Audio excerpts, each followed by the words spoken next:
Hi, this is Chris Ball from Mashpee TV with another Mashpee update. With me today is our state senator, Dylan Fernandes. He is the representative for us for Barnstable and Plymouth districts. I'll ask him in a minute to define what exactly that covers, because I am not quite sure. But anyway, Senator, thank you very much for being here today. Would you tell us what you do cover? Yeah. And tell us about yourself and Sure. and what's going on for the Cape, particularly Mashpee. Yeah. Yeah, well, my pleasure, Chris, and it's good to be with you, and thank you for all you and Mashpee TV do to highlight government locally. Yeah, so I'm the state senator. It's an honor to represent Mashpee. This is my hometown district. It's the Plymouth and Barnstable district, and so it's actually 4 towns on the Upper Cape. It's basically the whole Upper Cape: Mashpee, Falmouth, Bourne, Sandwich. And then over the bridge in Plymouth, it's Plymouth, which is the largest town in the state, and Plimpton, Kingston, and Pembroke. And so north to south, it's about an hour stretch for driving, and it's over the bridge. It's over the bridge. Half of it. O2B. Yeah, half of it's over the bridge. So not bad getting around this time of year, but summertime, bit of a nightmare traversing the district. But it's a great space. I was served in the House before this for Falmouth, but now this is my first time being able to serve Mashpee, and I love the Mashpee community, and it's a great place to be. And we've been getting out to the district. We had listening sessions in every town in the district. We had one here in Mashpee, and we've also been meeting with every town government. And so we've met with Rodney, the Mashpee town administrator, and others to just see about how we can best be this town's voice and advocate at the State House. How long have you been the senator for those districts? About 3 months now. So yeah, got sworn in on January 1st. So kicked the year right off, and then in that time you only have 2 weeks to file all your legislation. So we filed 48 bills in those 2 weeks. A lot to deal with, a number of issues impacting our region, but water quality, housing, education issues, school funding support, especially for school transportation. We have legislation supporting tourism and economic development, and we also have a piece about bringing commuter rail to the Cape as well. So wide-ranging, 48 bills. You can check them all out at the MA Legislature website, but it's a lot to do. Well, that's why I was sort of surprised, because when I was doing some research, I saw all these bills that you had, started, or your name was on them. And then I said, so before you were senator, you were? Yeah, I was in the House. You were in the House since what, like 2017? Yeah. Okay. Yeah, 2017, and I represent the Vineyard, Nantucket, and Falmouth in the House. I live here on the Cape in Falmouth, and in that time was able to pass over 30 bills into law and bring a lot of money to this region, and so had some success there, and really want to build on that in the Senate side. This is such a unique, beautiful district that I also think needs more of a voice and needs more attention at the state level, and so we're going to work really hard to bring back resources. We're going to work really hard to be a voice. And, we've been doing that work already in, the less than 100 days. So one instance is the state was trying to close the Bacasset Mental Health Facility in Bourne. This is the Cape and Islands' only inpatient mental health facility that it runs, or the state's only, I should say, inpatient mental health facility in the region at 16 beds. Really a vital asset, and a place where we have 50% higher suicide rates than the state average. We have really kind of acute mental health needs here. And so this facility was saving lives. And, we need to be, pushing for mental health services here. And so we fought really hard We put forward a petition. We got thousands of signatures. We tied a lot of conversations with the governor's office and governor's team, and just in 3 weeks they reversed that decision, and now those beds are going to remain here. And I think the next step is, and I'm appointed to a committee to take a look at this, how do we make it sustainable? And then what I want to do is actually grow mental health services in our region, because we're geographically isolated and we really need this additional support. I was on the board of directors of Gosnell for 10 years, and we had an office in that building because of the dual diagnosis that there was quite a bit of the time. And it was a great facility and did a lot of really good things, especially not only for dual diagnosis, but just for people in general. So yeah, and a lot of it is dual diagnosis, and you see that in a lot of spaces. And so if we don't give people mental health resources to help with those issues and addiction recovery resources to help with that, then they usually end up in our prisons, which ends up costing the state and society a whole lot of money as well. And that's not, and while we have a good sheriff now that does a lot of rehabilitation services, that's not the place for people struggling with addiction or mental health. They should not, that should not be the place where they end up. And so we need more beds, we need more access here, and I'm glad that the governor listened to us, and we're keeping these beds on the Cape. that's great.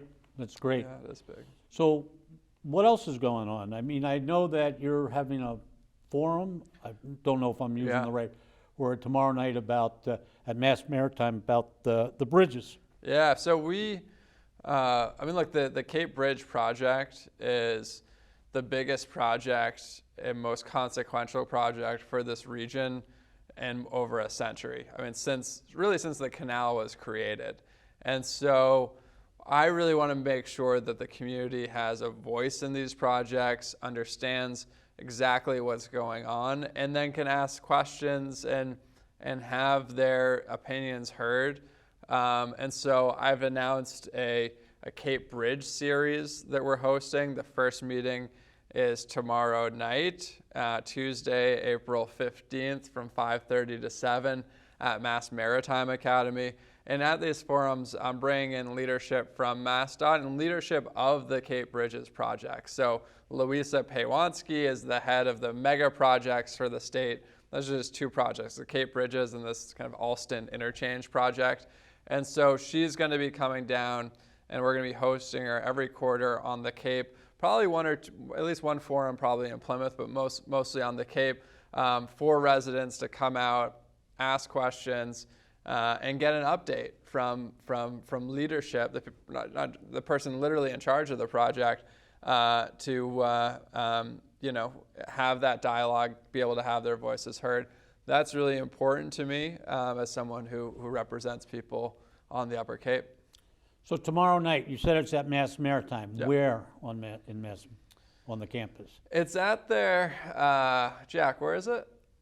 The Admiral Hall. It's at the Admiral Hall. But you don't even have to know, because as soon as there's only one way onto that campus, and there'll be signs directing you exactly where to go. Yeah. Okay. Yeah. All right.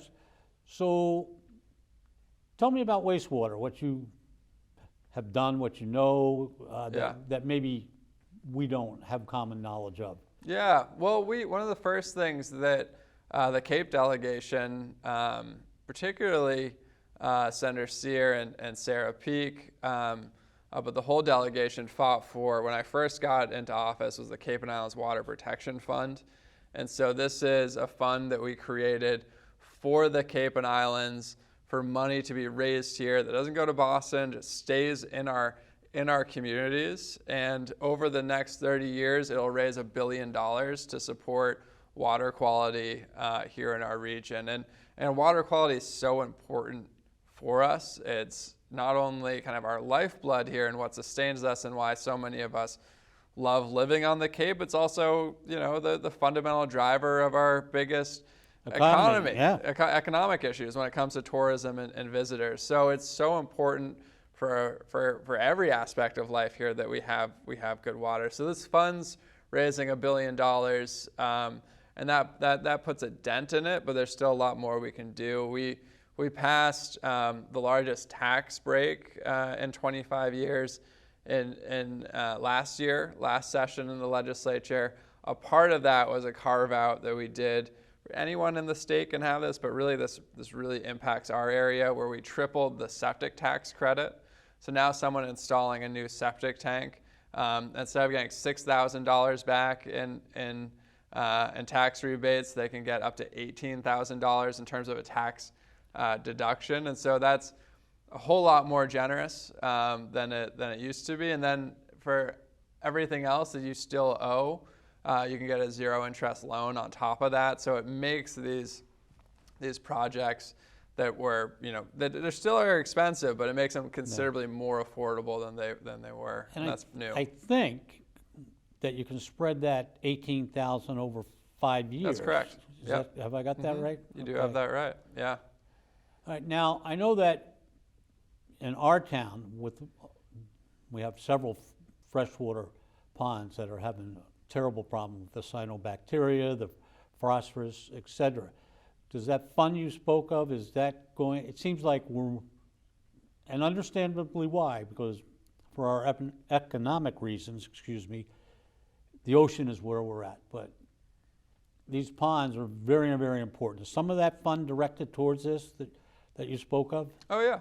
Yeah, it doesn't distinguish between freshwater or saltwater. So you can use it for anything. So the way it's created is, there's this region-wide entity. It's pretty lean in terms of administration. We wanted to make sure administrative costs are really low. But a town, puts together a shovel-ready project and then applies to the fund. And I think every town on the Cape has been successful in getting funds, and a lot of that money's come to bear. And then there's also the state revolving fund, which is a state-level fund separate from the one we carved out just for our region, that municipalities apply for low interest and sometimes no interest loans. So that's accessible. I'm the chair. I was appointed as chair of the committee on agriculture and fisheries this session, which overlaps with a lot of water quality issues. And I'm actually vice chairing the committee on the environment and natural resources. And one big piece of legislation that's going to come up this session is an environmental bond bill. And this is reauthorized every kind of 6 or 7 years, and it's up for authorization this session. And so within that, this is like the state's kind of big spend on environmental issues. And so water quality, I think, is going to have to be at the heart of this. And so we're going to be pushing for more funding for the Cape and Islands Water Protection Fund in that bond bill, as well as supporting other programs that the state already has to support water quality issues. That's great. Yeah, that really is. I know that another big issue, and I know it's Cape-wide, but I'm more familiar with Mashpee, is affordable housing for our workforce housing. Mm-hmm. Can you give us any information on where the state's headed to help us with that? Yeah, well, this is a huge issue here, and a lot has been made about people leaving the state. It's actually people that look like me. They're in their late 20s, early 40s, and they're leaving the state for two main issues. The number one reason is housing. The second one is childcare. It has become profoundly unaffordable to live on the Cape. The whole state and whole country are in a housing crisis. The Cape's at the tip of the spear, really, and the islands even more so. Unless you have parents or some sort of foothold here, it's pretty much impossible for anyone in my generation, generations coming up after me, to be able to afford a place here. And then also, there's not a lot of options for seniors and the like who have a home here and build this community to be able to downsize. And so this problem, if it doesn't get fixed, is going to erode our community far faster than the ocean will. And we need, there's several things we have done on this. Last session, we passed the largest housing bill ever in Massachusetts history. It's going to take a little while for some of that to go into effect because building is it's not something you can do overnight. But we put a lot of money into the different home building programs that have been successful. We allowed for accessory dwelling units statewide. And so this is a nice, like kind of your they call it granny flats or, ADUs or, whatever term you want to use. All of the above. All of the above. That's what they're called. So it's up to 900 square feet is the most you could build it to. But now every single town in the Commonwealth has these regulations. And so while there was a lot of kind of one-off towns allowing for ADUs, but a lot of that was like really onerous zoning. And so by doing it statewide and allowing for more of a template, what you'll get is, and probably in the next year or so, you'll get companies doing prefab ones that could fit into any town in the Commonwealth. And so you'll lower the price and really get kind of economies of scale rather than building one-off boutique kind of ADU units. So I think that's going to be important for our region because that's kind of the homes we're looking for, people who want to downsize or starter homes, and those are that kind of ADU 900 square feet option falls within both of those. And then we also carved out a regional specific thing called the Seasonal Communities Act.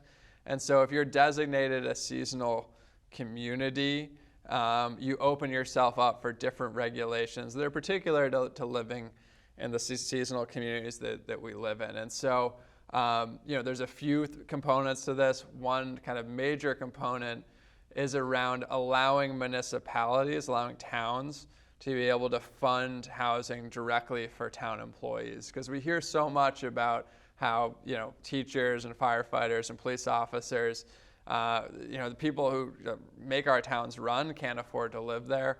And so this is a way for us to be able to kind of sustain some of our communities. Yeah, I know that, every year we do the graduation at the high school in Mashpee. And we do a lot of other things with the schools. And every year that graduating class keeps getting lower in numbers. And a few years ago, I think we had 36 kids go into kindergarten that year. You're sitting there, okay, you have 36. What's that going to be when they graduate? So speaks to what you're saying about, people are moving off the Cape because of it, because it's becoming unaffordable. I don't know how. Yeah, this is a incredibly challenging place to live, and if you have kids, man, that's even that much harder. So we need to do more, and I think with these schools issues, I mean, almost every school is losing students. So I think there'll probably be some. I mean, every school district is going to have to look at what that means in terms of consolidation and the like, because we have these big buildings that also cost a lot of money. And so I know some school districts are looking at that. And I actually just came from Upper Cape Tech, though. And Upper Cape Tech not only is over their original capacity, they actually have a wait list. And so there are technical schools, which we have supported a lot in my time in the legislature, and which I'm going to continue to support, have been incredibly successful. And these are schools that allow kids to get on-the-job training as a plumber, an electrician, a marine tech, you kind of name it, and they can come out and be making good money right out of high school. And when you think about the Cape Cod economy, the best way to make money here is to go into the trades. And you talk to people in the trades, their biggest concern is there's not a big pipeline coming up after them. And so there's a lot of job opportunities there that we can start giving kids right through a path through high school, where they don't have to go off to college and spend a boatload of money on a 4-year degree. They can have that kind of economic opportunity to get into the middle class or have like a comfortable lifestyle right out of high school. And I think that's really important for us to continue to support, while also supporting higher ed. We did make community colleges free last session for the first time ever here in Massachusetts. You can go to community college for free.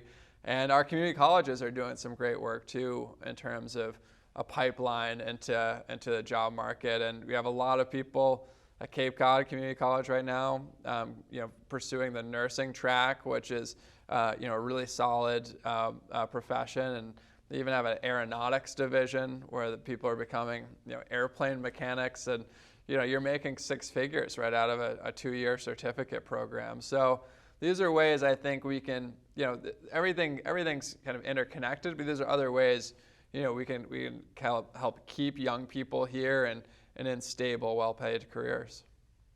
Certainly true, and all you said and more.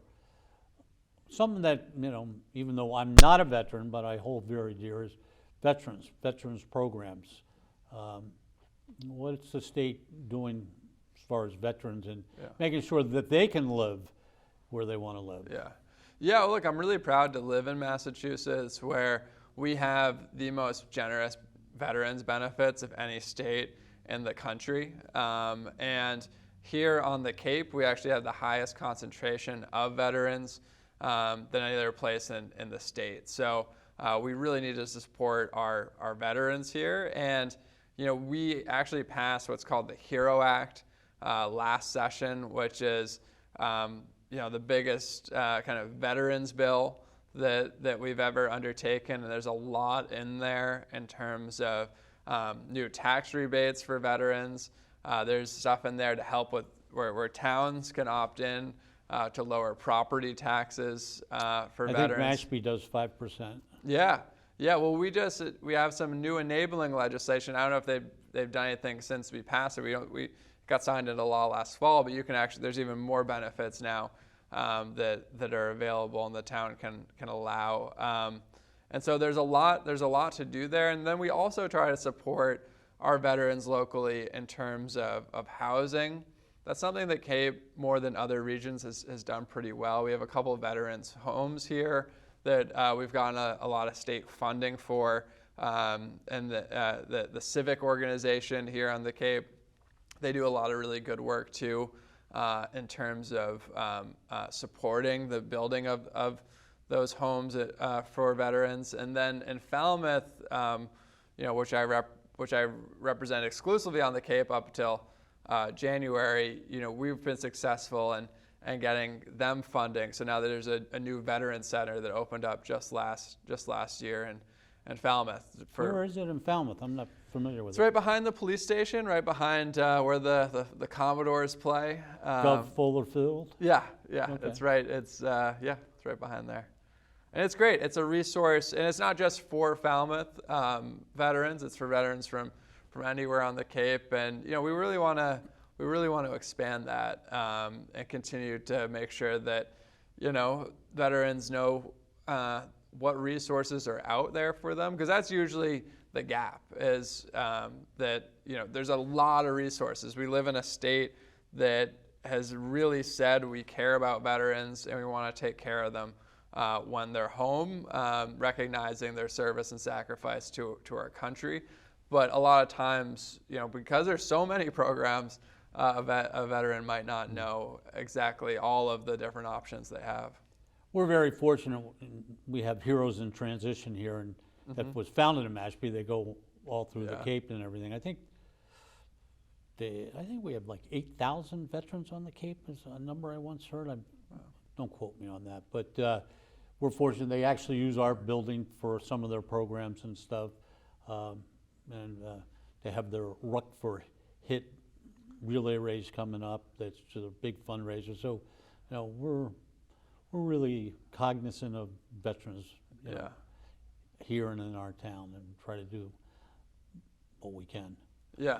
Oh, absolutely. No, and Mashpee is a beautiful community, and you guys, in terms of water resources, there's a lot to offer here, and we got to protect it, because Mashpee specifically, you guys, some of the fresh waterways are just as beautiful as kind of the beaches and the beach areas here. So making sure all of that is protected is really important. And then we've worked with the tribe too. One of the first things the chair reached out to me about, even before I started representing Mashpee, was around connecting with the governor's office. And so, we put them in touch, and I know the governor's had good conversations with Chair Whedon about how, the state can be supportive to the tribe here as well. So, we're always going to stand up and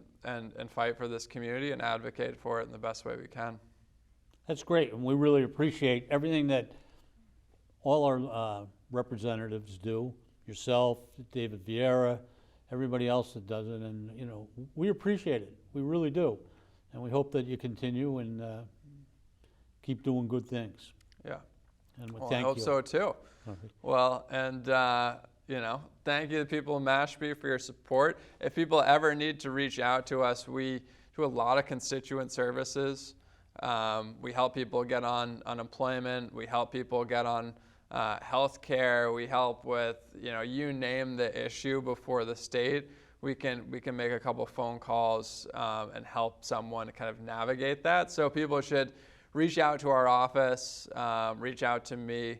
All that's on the MA Legislature website. You'll get my email, dylan.fernandes@masenate.gov, and the number to call, and me or someone on the team is here to assist. Well, we're going to put that information on at the end of this, Please so people do. will have it, and we'll go from there. So, is there anything you'd like to say in closing?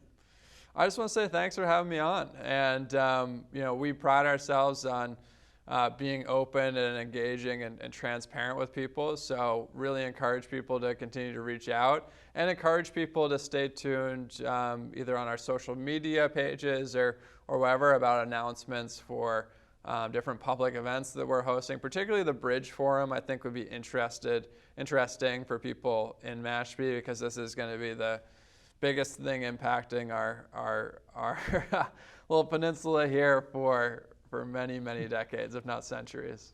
Okay. Well, Senator, thank you very much for joining us today. We really appreciate it. And maybe we could get you to come back and do a presentation on the bridge one day that we could film and share, and we'll go from there. Yeah, I'd be happy to. Great. Yeah, well, thank you, Chris. Okay. So this is Chris Ball from Mashpee TV, and we're going to call it a day. And we thank the Senator once again, and we'll see you next time.